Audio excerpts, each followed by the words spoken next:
Sir एक minute sir. काँग्रेसची कोकण विभागाची बैठक होती. यामध्ये प्रभारी रमेश चंद्रिकाला असं म्हणताय की महाविकास आघाडी एकत्रित निवडणूक लढवणार आहे, मात्र मोठा भाऊ हा काँग्रेसच असतो. तुम्ही ऐकलं? हा तसं बोलले. माईकवर बोलले? हा तिथे क्लिक आहे. मला ती क्लिप का मी पाहिली नाही. नंबर स्वतः रमेश चंद्रिकाला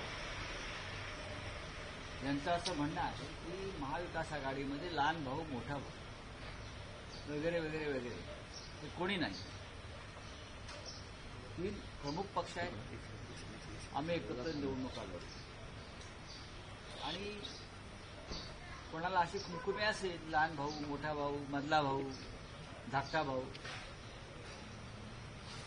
तर मग महाराष्ट्रामध्ये काय चित्र आहे हे भविष्यात कळेल. पण मला असं वाटतं की काँग्रेस पक्षाचे वरिष्ठ नेते जे आहेत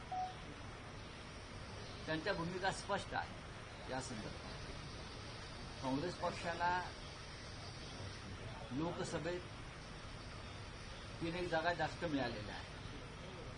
त्याच्यामुळे कोणाला जर वाटत असेल की आम्ही मोठे भाऊ आहोत किंवा आम्ही अजून काही आहोत, आम्ही उंच भाऊ आहोत, पण त्यांनी लक्षात घेतलं पाहिजे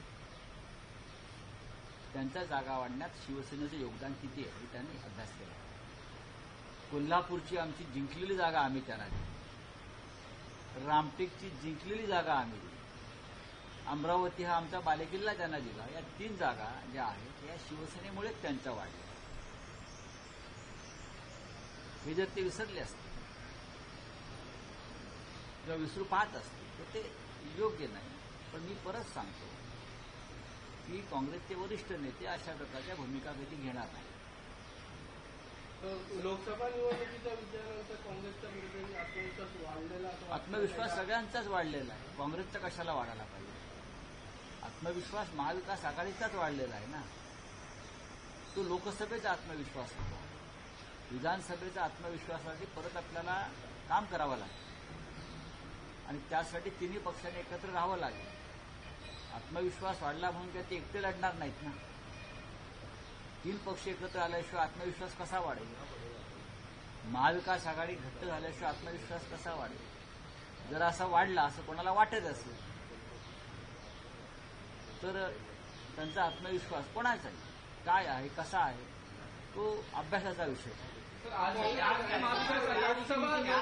लोकसभा निवडणुकीपूर्वी राजकीय परिस्थिती, लोकसभा निवडणुकीपूर्वी काँग्रेसची राजकीय परिस्थिती आणि त्यानंतर शिवसेना आणि राष्ट्रवादी काँग्रेस यांच्याबरोबर झालेली महाविकास आघाडी आणि लोकसभा निवडणूक यानंतरची परिस्थिती, यामध्ये कशा प्रकारे आपण अजिबात काही बदल नाही. 3ही पक्ष लोकसभेला ज्या मजबूतीने एकत्र लढले त्याच पद्धतीनं आम्ही विधानसभा सुद्धा.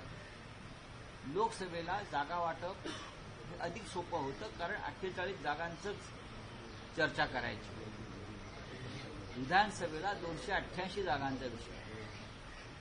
3 प्रमुख पक्ष आहेत, शिवाय आमचे काही लहान मित्र पक्ष आहेत.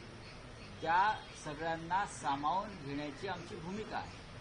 मग माननीय शरद पवारजी असतील, माननीय उद्धव ठाकरे साहेब असतील किंवा नाना पटोले जे असतील, की आमच्या मित्र पक्षांना सुद्धा आमच्याबरोबर सामावून घेण्यासाठी आम्हाला प्रयत्न करावे लागतात आणि नक्कीच आम्ही त्यात यशस्वी होऊ.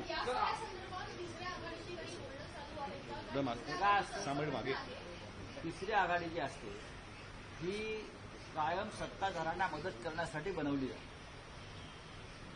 तिसरी आघाडी जी असते हे जे सत्तेत असतात केंद्रात किंवा राज्यात त्यांना काही अडचणीचे विषय असतात. मग ते तिसरी आघाडी निर्माण करून विरोधकांची मतांमध्ये कशी दुफळी माजवता येईल यासाठी काम करतात. आतापर्यंतचा इतिहास आणि अनुभव तेच सांगतो. खरं म्हणजे महायुती आणि महाविकास आघाडी या 2 पक्षात लढत आहे. पण महाविकास आघाडीची मतं थोडीफार कमी करता आली तर त्यासाठी काही नवीन आघाड्या स्थापन करायच्या, त्यासाठी पैशांचा वापर करायचा, पदांचा वापर करायचा, असं धोरण मला आता दिसतं या क्षणी. सर, महाविकास आघाडी की आज भी मीटिंग है और कुछ 5 जो सीटें हैं मुंबई में, ये गलत इन्फॉर्मेशन है. आज भी महाविकास आघाड़ी की सीट शेयरिंग के बारे में बैठक है. और मैं आपको बार बार कहता हूं, जो मीडिया में खबरें चल रही है कि मुंबई के बारे में 5 सीटें के बारे में 6 सीट, ऐसा कोई नहीं। हर सीट पर हम चर्चा करते हैं और जो सीट जो पार्टी जीतेगी उनके साथ वो सीट जाती है। कोई सीट पर मतभेद नहीं। अगर कोई 1-2 सीट पर होता है तो हम वापस बैठेंगे। जो हमारे हाईकमांड है 3 पार्टी के, वो एक साथ बैठेंगे, लेकिन कोई मसला नहीं, प्रॉब्लम नहीं। सर, थर्ड फ्रंट जो तीसरा आघाड़ी की बात कहाँ है, क्या होता है वो तीसरा? ऐसे प्रयोग होते रहते हैं। जिसके पास सत्ता है वो लोग के तीसरे फ्रंट इनडायरेक्ट बनाते हैं। जो हमारी जैसे जो मजबूत महाविकास आघाड़ी है उनके वोट खाने के लिए ये third front, fourth front, second front वो बना लेते हैं। उसमें जो थर्ड फ्रंट के लोग आप देख लिए, वो तो वोट कटिंग मशीन है सब। तो बीजेपी के एक नेता का बयान आया कि अफजल खान और छत्रपति शिवाजी महाराज के बारे में उन्होंने कुछ कहा, स्टेटमेंट दिया। अरे उसका ऊपर बीजेपी के ऊपर कोई स्टेटमेंट करने की जरूरत नहीं है, वो दंगे भड़काना चाहते हैं। सर, एकीकडे विधानसभा निवडणुका जवळ येत आहेत, पण नेहमीप्रमाणे नरेंद्र मोदी जे आहेत ते महाराष्ट्र दौऱ्यावर आहेत. आज ते अनेक विकास कामांचं उद्घाटन देखील करणार आहेत. त्याआधी देखील त्यांनी विकास कामांची उद्घाटन केली, त्याचं काय झालं आपण बघतोय? हा प्रश्न भारतीय जनता पक्षाच्या प्रमुख नेत्यांना विचारायला पाहिजे. मोदी येतात, मोदी जातात, आपण नक्की कसलं उद्घाटन केलं आहे हे त्यांना माहीत नसतं. महाराष्ट्राची परिस्थिती आहे. खरं म्हणजे या राज्याच्या संदर्भात भाजपने घेतलेल्या भूमिका ज्या आहे ते महाराष्ट्रात डळमळीत झालेलं आहे, अस्थिर झालेलं आहे, औद्योगिकदृष्ट्या कमजोर झालेलं आहे. याचं सर्वस्वी कारण नरेंद्र मोदी येतात आणि फिती कापून जातात. उद्योगाचं काय? आजही एक मोठा उद्योग गुजरातला गेला. विरोधी पक्षनेते विजय वडेट्टीवार यांनी जी माहिती दिली आहे ती गंभीर आहे. नरेंद्र मोदींनी इथे उद्घाटन करण्यापेक्षा महाराष्ट्रातला उद्योग जो बाहेर नेत आहे तो महाराष्ट्रात थांबवण्यासाठी काही करता येईल का, त्या संदर्भात निर्णय घ्या.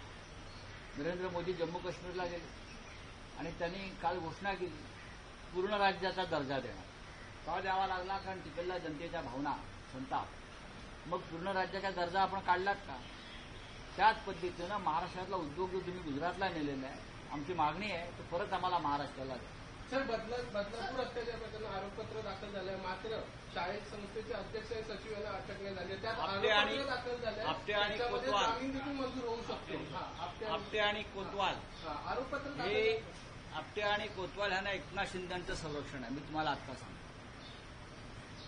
कारण या संस्था त्यांचे चिरंजीव जे खासदार आहेत त्यांच्या मतदारसंघात, आणि आपटे आणि कोतवालांचे संबंध हे मुख्यमंत्र्यांच्या चिरंजीवाशी अत्यंत घनिष्ठ आहे. त्याच्यामुळे या बलात्कार प्रकरणामध्ये मुख्यमंत्री शिंदे यांची भूमिका अत्यंत संशयास्पद आहे. आपटे आणि कोतवालला वाचवायचं काम हे